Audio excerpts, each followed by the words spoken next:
hopefully we don't all get sucked out into space. Yes. That's what we're hoping for. Yes. All right, I'm in.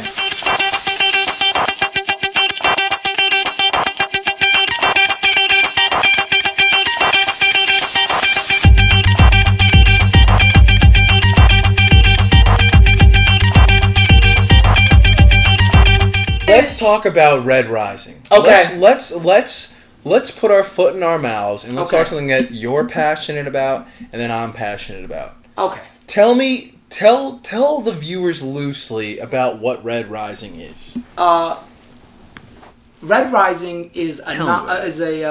a series of novels written by Pierce Brown, who wrote the book when he was very young, in his 20s, early 20s, and it changed my life and how I view society as a whole.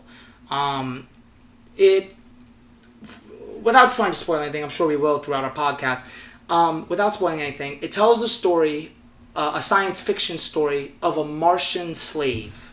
And in his... But he's a human. He's a human. He's a They're all human. humans. Well, yeah, they're humans. You know, there's no aliens. It's not a Martian alien. His people came from Earth. People came from Earth and went to Mars, like we're doing now, right? And it's a story of 1,000 years in the future. Now that we have colonized Mars, people live underground, and he lives mining monotonously every day to provide for his young wife. And he's young himself. He's like a 16-year-old boy. And he provides for his younger wife and their meager life they've never seen the sky even. Like, they truly live a meager life under the boot of these overlords known as the Golds, and their sovereign. And he is a red, the lowest of the low, a slave, you know? And he's happy with that life because he has his wife. And through circumstance, he has to rise and become more than a red, become, for lack of better words, a god of war. You know, that's and it's that story, and it has many themes that people, if you liked books like The Hunger Games, or like, if you read, you know, I shouldn't even say that. It's way better than It's such an incredible story, because Pierce Brown has mastered, and I think he's the best at this out of any writer. For whatever you're writing, Pierce Brown has mastered the art of building tension. He knows how to make you, with every line, either hurt or feel uncomfortable or not know what's gonna happen next. He really hides the punchline of every scene or every chapter, and the book flies. It's not long. I feel like the first books we read when we were kids, like Harry Potter and stuff, those chapters were 30, 40 I never read Harry Potter. You never read Harry Potter? I would pretend to read it. I read that book. Too long. Rowling is good, but too much bullshit. Too long. Too much bullshit. I was 8 years old. A lot of story. It was a good story, but you know, Not a Harry Potter person. I like Harry Potter. They're I read, but you know, I more than Harry Potter. My favorite books are like Edgar Rice Burroughs' Tarzan of the Apes. Thought he wrote that really well. But this book, listen, I've read a bunch of books, and if you're a science fiction fan, even more than that, if you're a fan of what's the best way to put it? Like, of struggle. Yeah, like turmoil, turmoil, overcoming adversity. Yes, of rising, balance. of being under or being below, and then rising. If you want a story that will inspire you, this is the type of book. Red Rising by Pierce Brown. It's just an amazing story, and it's not boring. I find that like a lot of tropes in books, there's like, this is boring, right? That's the biggest thing. If you're a kid and you're trying to read, that's what stopped me. I was like, after the first page, you're like, this sucks. This is boring, you know? And I think that's a lot of fault in the writer, and, you know, because they don't know how to engage your young mind. But yeah. Pierce Brown, that is his strength, is that it's not boring.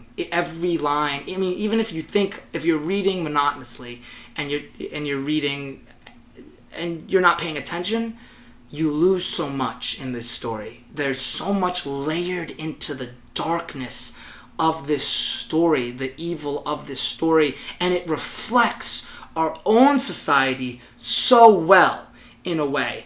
How we feel as people, a lot of us feel stuck. Like, even in our society, we can rise in this democracy, but a lot of us feel stuck. I know a lot of people feel stuck, that they'll never... The whole reason I want to do this is because I feel stuck. You feel stuck? Absolutely. Do you really feel stuck? Absolutely, You're not stuck, though. I think that I think for me personally, I've kind of hit a wall where it's like, if I'm... You don't know what you want to do with your life? No, really? I do know what I want to do, and it's not have like the set like 9 to 5, like, all right, I just go to my job, I come home, I get a house, I sit around, I get a family, and then I die. Like, that I feel like is just the life that everybody lives.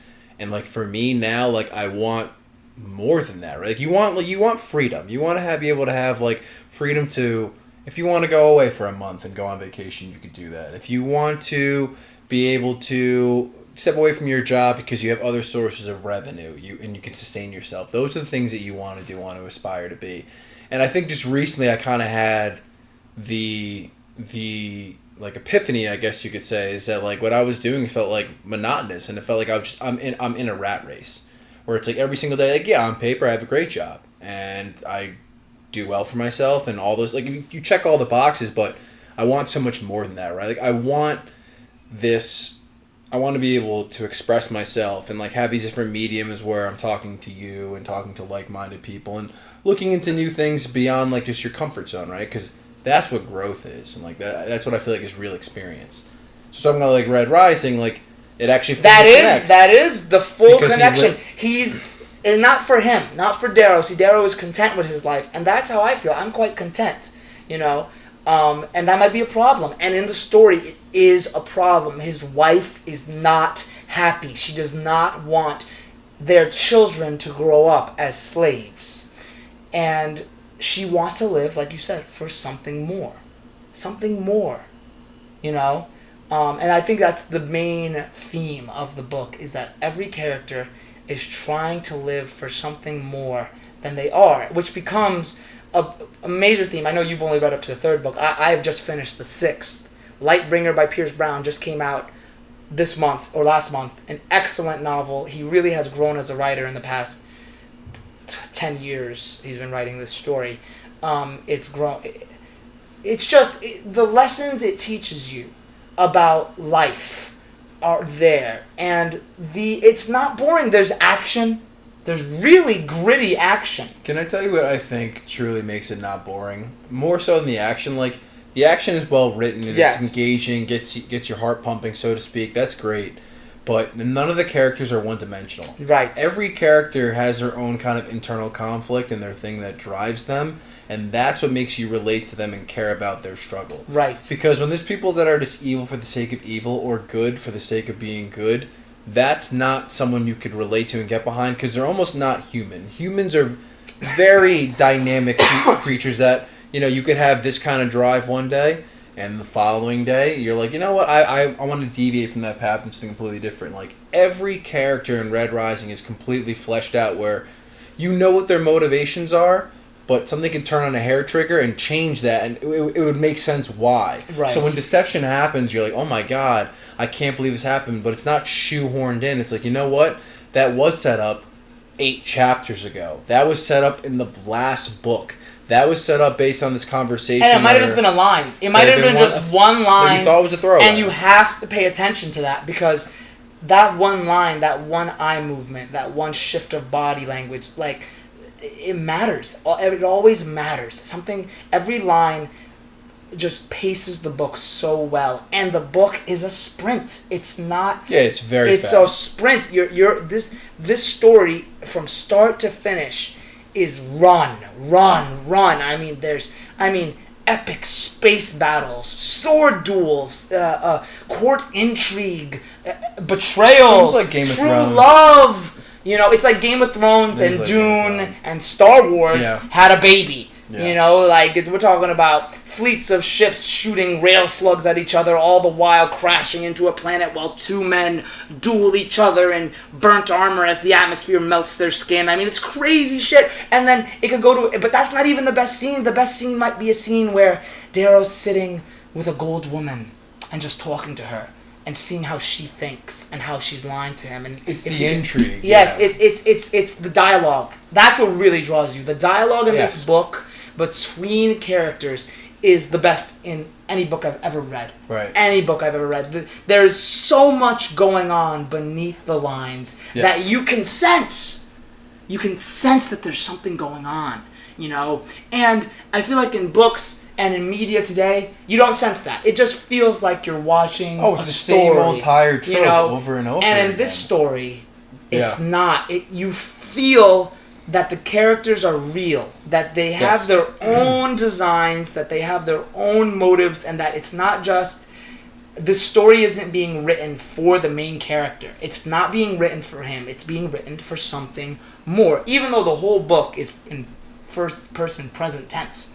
Yeah, he's the driver. He's the driver of this overall change that's happening to everyone in the story. And which is everyone in the story is broad. It's the whole society of our solar system that has been colonized over 1,000 years. Do you think we're going to do that? I think we're going to do that. I think the idea is to like expand. I think we're going to do that. We're explorers. We're trying to terraform. Well, that's what Elon Musk wants to do now. He wants to go to Mars and terraform. Yeah, but he wants to nuke the poles so it melts, and that'll only last. I don't think that'll last forever. I mean, how do you make it? What? I read that he wanted to heat the poles, nuclear, like of Earth, of Mars, because they're frozen. Also, they are. I thought there was no water over there. No, the poles are frozen. So there's water on Mars, yes, and they're on the poles? I believe that's what it is, and he wants to heat that water because the steam will create an atmosphere. He believes. If we nuke the poles, would you have like a like a nuclear winter? Yes. So it'd still be uninhabitable. Yes. Well, I believe we'd be greenhousing it for 1,000 years. 1,000? So it seems like it's not even like... You don't think... How long do you think it would take to terraform a planet? I have no idea. I can't even begin to put my hand... How long did it take? I don't know. Someone let us know. How long did it take for the Earth to terraform into an orb?